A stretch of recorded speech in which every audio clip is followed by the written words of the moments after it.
मीरा भाईंदरमध्ये वायू प्रदूषण रोखण्यासाठी महापालिकेनं कडक पाऊल उचललंय. हवेची गुणवत्ता राखण्यात अपयशी ठरलेल्या 6 ठेकेदार आणि विकसकांवर प्रत्येकी 1,00,000 रुपयांचा दंड ठोठावण्यात आलाय.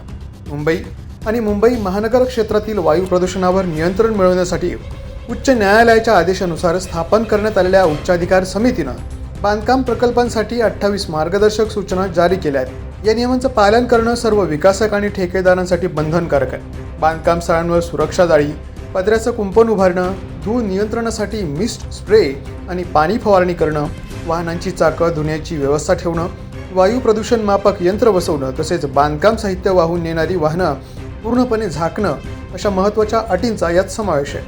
महापालिकेनं यापूर्वी संबंधित विकसकांना नोटिसा बजावत जिओटॅग फोटोंसह अनुपालन अहवाल सादर करण्याच्या सूचना दिल्या होत्या. मात्र प्रत्यक्ष पाहणीत अनेक ठिकाणी नियमांचं उल्लंघन झाल्याचं आणि अहवाली सादर न केल्याचं आढळून आलं. त्यानंतर महापालिकेनं 6 विकसकांवर प्रत्येकी 1,00,000 रुपयांचा दंड ठोठावलाय.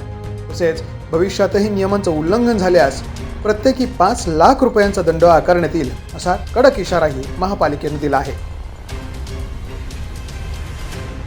पोलीस न्यूजसाठी अशरफ खान, मीरा भाईंदर.